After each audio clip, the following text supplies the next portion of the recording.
साथियों, तो आज हम आपको कुछ महत्वपूर्ण बातें बताने जा रहे हैं जो कि आपके कल के एग्जाम के लिए अत्यधिक महत्वपूर्ण है। आपको सभी को पता है कि आपका एग्जाम कितने बजे दोस्तों? 12:30 बजे। ठीक है, उसके लिए आशु सर आपको सबसे पहला महत्वपूर्ण बिंदु बता रहे हैं। जी सर। बिल्कुल प्यारे दोस्तों, आपको अपने परीक्षा केंद्र पर प्रातः 11 बजे से 12 बजे के मध्य पहुंचना है। आपका पेपर जैसा कि अभी राज सर ने बताया 12:30 पर शुरू हो जाएगा, तो बिल्कुल आपको 11 बजे से 12 बजे तक परीक्षा केंद्र पर पहुंचना है, क्योंकि उस समय एंट्री आपकी शुरू हो जाएगी। नेक्स्ट पॉइंट बता दीजिए सर। जी सर, दूसरी बात इस चीज़ का विशेष ध्यान देना, ये जो समय है इस समय के उपरांत आपको पहुंचना है ताकि आपकी जो चेकिंग वेकिंग सब कुछ है वो प्रॉपर तरीके से हो जाए। आपके जितने भी डॉक्यूमेंटेशन है उनके बारे में आपको आशु सर बता रहे हैं। ये सर बिल्कुल, परीक्षा केंद्र पर आपको जो दस्तावेज ले जाना है, एक तो आपका प्रवेश पत्र होना चाहिए प्यारे विद्यार्थियों, साथ ही एक रंगीन फोटो होनी चाहिए, और विशेष रूप से ध्यान रखें एक वैध पहचान पत्र होना चाहिए जो ओरिजिनल होगा।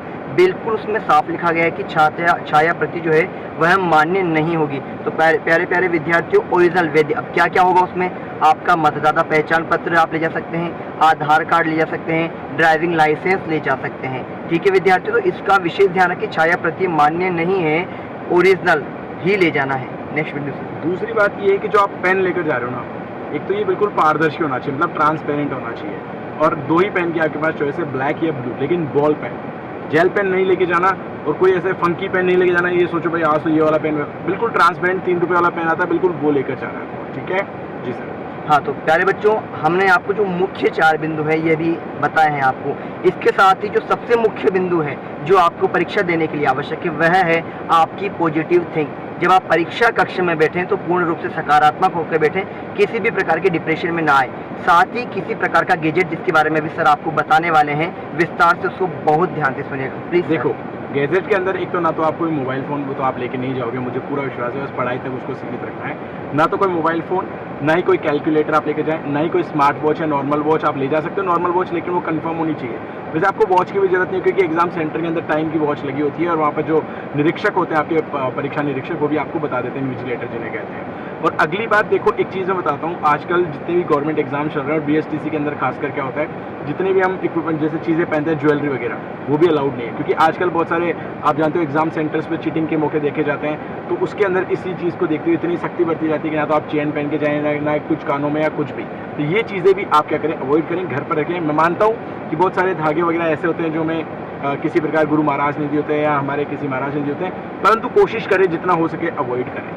और लास्ट पॉइंट मैं आपको बता देता हूँ दोस्तों, इस बार BSTC का एग्जाम देते ही आपको पेपर की कॉपी भी मिलने वाली है। ठीक है, तो जैसे ही कॉपी मिले फटाक से उसको संभाल के रखें, क्योंकि आपको आंसर की भी जल्दी ही मिल जाएगी हमारी तरफ से। बिल्कुल प्यारे विद्यार्थी, और साथ ही आपको बता दें, जब आपको OMR भरना है तो OMR की जो दिशा निर्देश दिए हैं ना बच्चों, वो OMR के पीछे वाले प्रश्न पर आते हैं, उनको बहुत ही ध्यान से पढ़ें।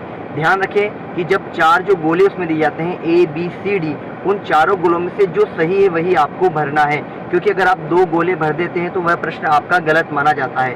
साथ ही एक बात का विशेष ध्यान रखें, OMR के साइड में एक विक्षक का आता है ना, उसमें उस गोले को नहीं भरे, क्योंकि वो गोला तब भरा जाता है जब आपके द्वारा कोई आपत्तिजनक आपके पास कोई सामग्री मिलती है, तो भूल कर भी उसे ना भरे, क्योंकि उसके अंक काटे जाते हैं। तो जैसा आपको विक्षक जो आपकी परीक्षा लेने वाले आ रहे हैं वो निर्देश करें, उसी के अनुसार अपनी OMR को भरें।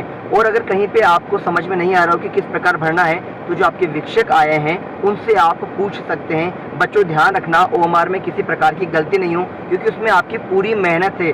5-6 महीने से जो आप मेहनत कर रहे हो ना, तो OMR का विशेष ध्यान रखें। जहाँ समझ में नहीं आए, आपके परीक्षा कक्ष में जो एग्जामिनर है, जिसको हम हिंदी में विक्षक बोलते हैं, उनसे जरूर पूछे। तो बच्चों, गुरु आ गया क्लासेस की तरफ से आप सभी को शुभकामनाएं हैं। सर कुछ कहना चाह रहे हैं, बिल्कुल सुनिए। बिल्कुल, एक और पॉइंट मैं आपको बताता हूँ दोस्तों, जब भी आप OMR भरते हैं तो OMR के अंदर क्या होता है, भरने का एक तरीका होता है, मैं आपको बता देता हूँ। देखो स्क्रीन पे आपके सामने आ रहा है कि OMR में ऊपर आएंगे आपके पास बॉक्सेस में आपको क्या करना है, कैपिटल लेटर्स में लिखना। जैसे आपका नाम है तो वो आपका, अगर मान लीजिए रोल नंबर है तो वो, उसके बाद जैसे नाम के हिसाब से आपको नीचे सर्कल भरना होगा, ये आपको अभी स्क्रीन पे दिख रहा होगा। और मैं आपको बता देता हूँ कि आपका जो पहचान पत्र है, या हम कह सकते हैं कि आपका परमिशन लेटर, वो इस प्रकार का कुछ आपको दिखेगा। ठीक है, तो इसको आपके साथ लेकर जाना है। सर ने बताया आपको कलर फोटो बिल्कुल भूलना मत, और आपका आइडेंटिटी कार्ड बिल्कुल भी मत भूलना, और एक पारदर्शी पेन मत भूलना, और मौज करके चल जाना। गुरु महाराज का नाम लेना, भगवान का नाम लेना, अपनी पॉजिटिविटी और अपनी मेहनत पर पूरा विश्वास रखना, और अच्छे से एग्जाम देकर आइएगा। ठीक है, तो आप सभी को हमारी तरफ से बिल्कुल हार्दिक शुभकामनाएं and best of luck everyone. ठीक है, टेक केयर, जय हिंद, जय भारत दोस्तों, राधे राधे। राधे राधे।